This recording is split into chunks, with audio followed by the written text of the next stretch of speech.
darkness and negativity from all our lives. I request Srimati Rachna Shahji to present a solemn memento to Honorable Chief Minister. Ms. Rehana Batul, Director General, impart to present and felicitate the Honorable Jugal Kishore Ji, Honorable MC.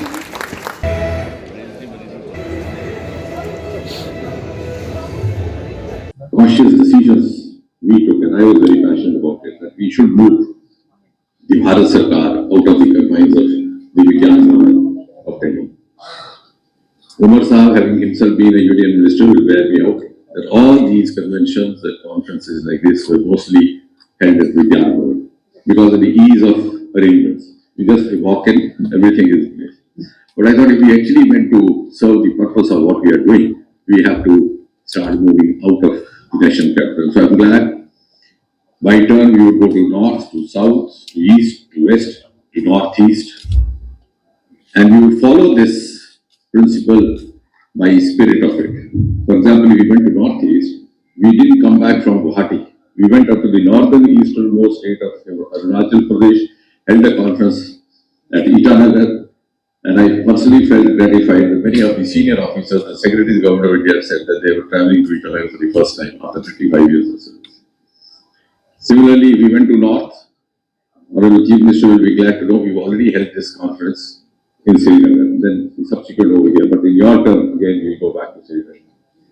So we are actually going to the most peripheral areas, trying to hold it.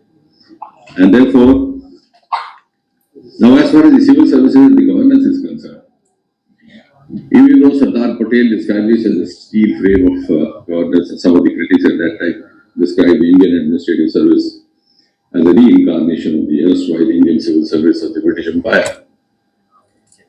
But the other part of the truth is that the change, though subtle and silent, began right from the freedom of midnight, when the district head, who was earlier known as the district collector, came to be known as district development commissioner. Because as collector, he was supposed to collect revenue for the empire. Now he was supposed to generate revenue for the welfare state. So the entire profile began, and therefore rightly so, I think Sardar Sahab had in his very first meeting with the IAS officers implored upon them to reorient themselves to the requirements of the new democracy. But a more intense, a more consistent, and a more conscious effort began soon after Prime Minister Modi took over in 2014. And I know how many of you in this room recall that we were sworn in on the evening of 26 May 2014, and just within 3 or 4 months, in the month of September or October, we did away with a rule which was a legacy, a dubious legacy of the British Empire, of getting those certificates attested by the gazetted officers.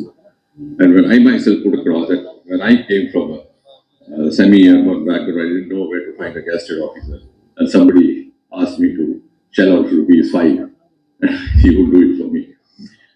And immediately the Prime Minister gave us the approval, and we were able to send out a message across the country that look here, now this is a government which has the capacity to trust the youth of this country, to trust the citizens of this country. We're no longer a colonial government.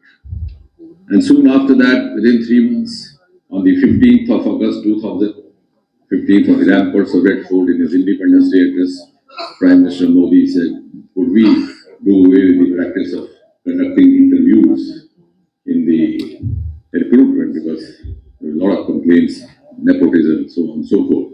And I'm glad the Department of DOPT took a fast track exercise. Within 3 months, we completed the entire process, and from the 1st of January 2016, we could issue the circular abolishing interviews in the recruitment process.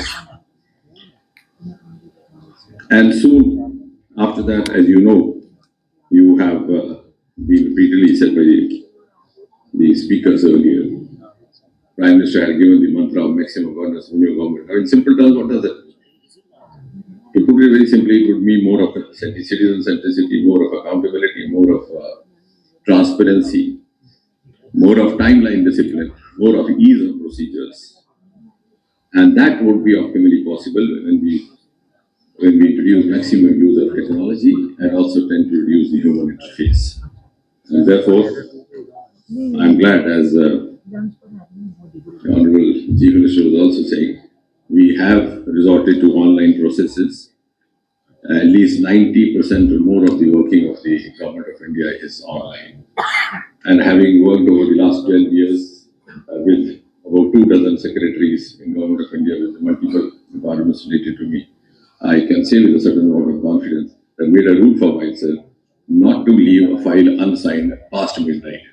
And every secretary, present, past, or now superannuated, to bear me out, because the principle was that before the secretary comes back to the table like 9:30 or 10, the meeting should be, the file should always be there.